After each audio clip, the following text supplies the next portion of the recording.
Bonjour à tous. Je vais vous faire une petite visite guidée de mon ancien patron, de quand j'étais en activité. C'est une exploitation forestière. Donc là, je vous montre le bois de chauffage qui a été fait. Donc c'est des ballots de Inster. Voilà, pour vous donner une idée de l'ampleur.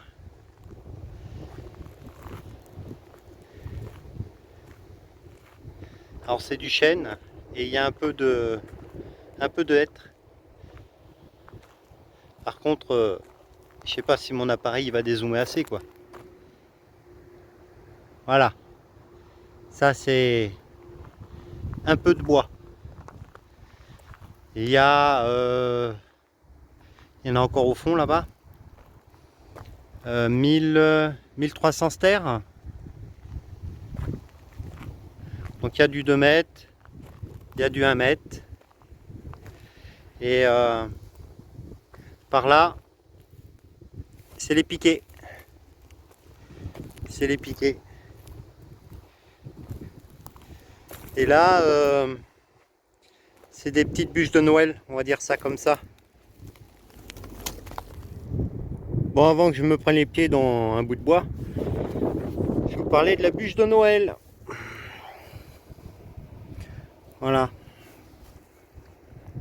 Petit morceau de hêtre. On a d'autres par là.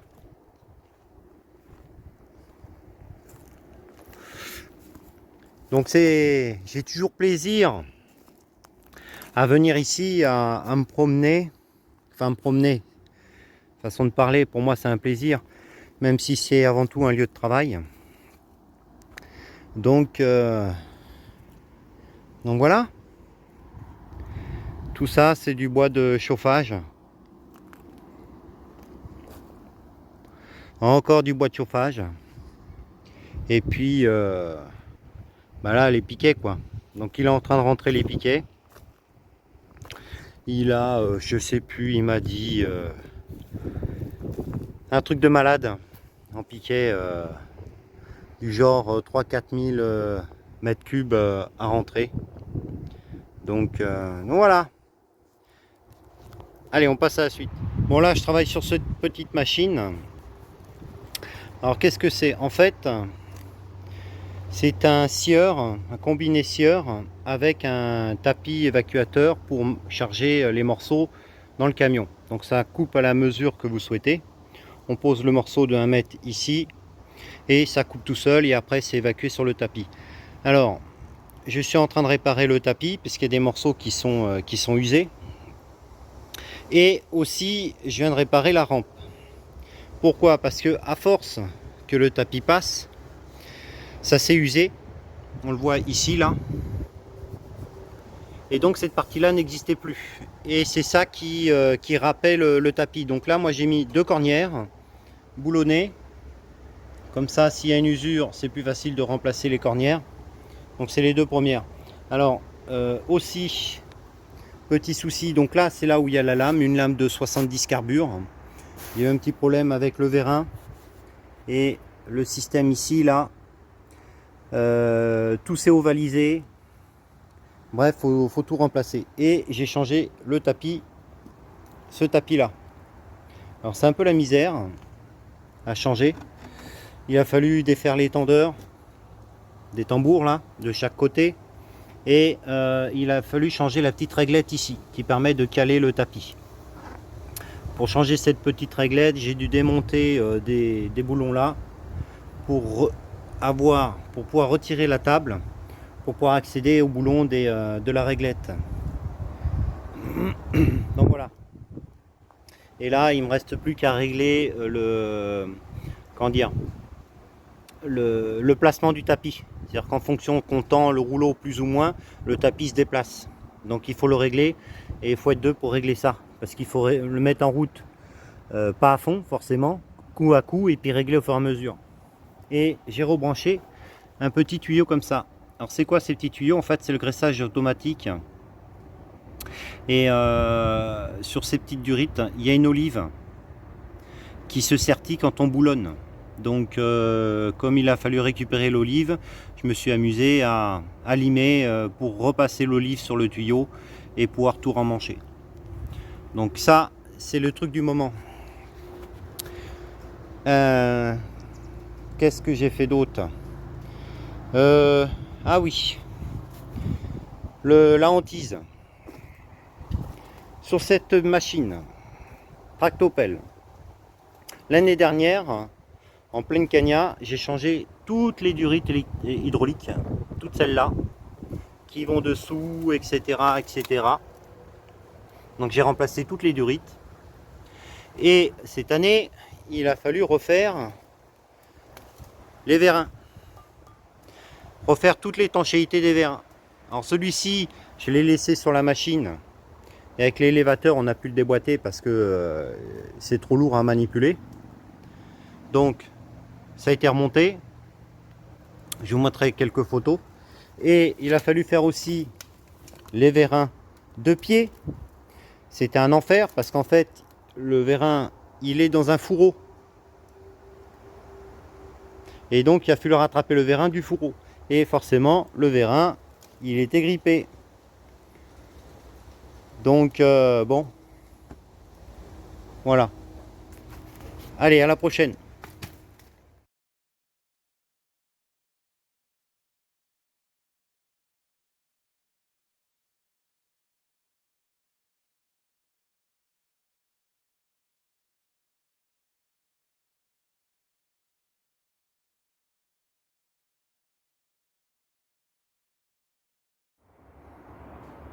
Et bonjour à tous.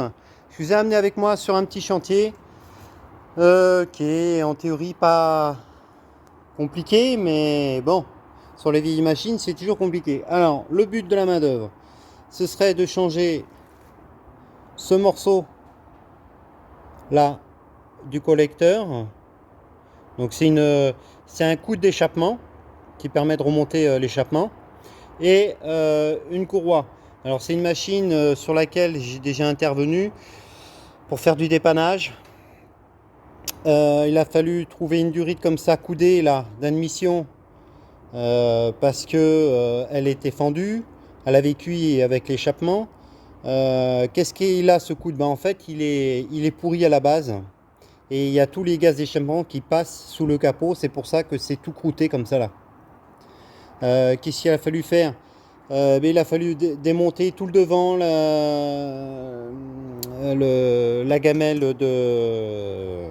d'aspiration, je ne me rappelle plus du nom, enfin bon bref. Et donc dépanner, donc j'avais pas les pièces, hein, il faut changer les durites de radiateur, etc. Donc il a fallu que je remonte pour que cette machine tourne. Alors en fait c'est un tracteur qui est en stationnaire pour faire tourner une machine avec la prise de force. Donc voilà, je vais commencer à démonter et puis ben, on se reprend après. Donc voilà, j'ai démonté donc le pot d'échappement. La lumière, c'est quand tu veux.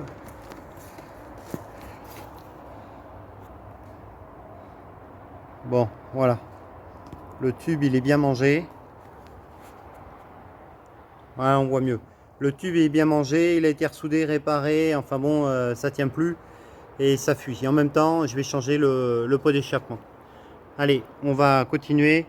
Démonter cette durite d'admission là qui est coudée. Et puis voilà.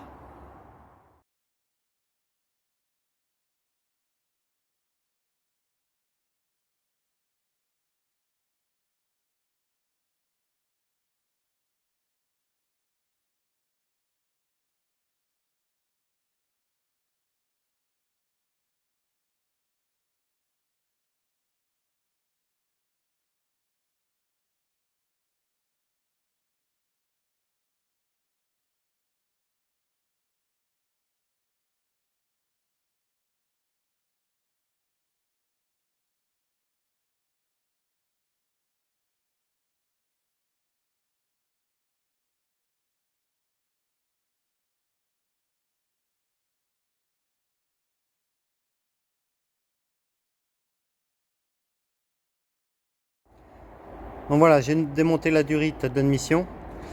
Ce qui nous fait de la place pour ce coude là, qui permet de remonter l'échappement. Et en même temps, je vais desserrer la courroie pour me faire un maximum de place, en espérant que les écrous soient pas trop cuits, que j'arriverai à les desserrer. Allez, on continue. Bon, voilà, je me suis fait de la place, j'ai desserré donc l'alternateur pour libérer la courroie, j'ai mis l'alternateur en bas. Et comme prévu, on a un écrou qui est récalcitrant. Alors, la douille ne passe pas parce que ça a été ressoudé. Là. Et en plus de ça, la rallonge que j'ai est trop longue pour passer la clé. Donc, résultat, ça tient pas. Ce que je vais faire, je vais utiliser la manière douce. Hein, au burin et au marteau. Alors, avant de faire sauter l'écrou, j'ai regardé si j'en avais un en stock. Heureusement. Allez, on continue. Ok, le voilà retiré, ça c'est fait. Au burin, ça discute pas longtemps en général. Alors, la nouvelle pièce, elle est là. Donc là, on voit bien, si je mets les deux à côté, qu'il manque un morceau. Hein. Et donc, voilà. Donc, une petite pièce comme ça, toute neuve, et un pot d'échappement tout neuf, ça va claquer. Allez, je remonte ça. Alors avant, je vais changer la courroie. C'est comme j'ai fait la place, c'est très bien. Alors la courroie, on voit bien que elle a fait son temps. Voilà. Alors, je sais pas dit, le tracteur c'est un Massey 275. Et en courroie, si ça peut vous aider, voilà ce que je vais remonter. Voilà. Et la référence du coude, je sais pas si ça vous parlera, mais bon. Voilà. Allez, je mets la courroie, il n'y a rien d'extraordinaire, et puis on remonte la pipe. Donc voilà, la pipe est remontée. Il ne reste plus qu'à remettre donc l'alternateur dans l'axe, y passer la courroie, retendre la courroie et remonter la durite d'admission. Peut-être que la pièce va arriver dans l'après-midi, mais bon, il faut attendre. Par contre, il fait pas froid sous le toit en tôle. Hein. Allez, on continue.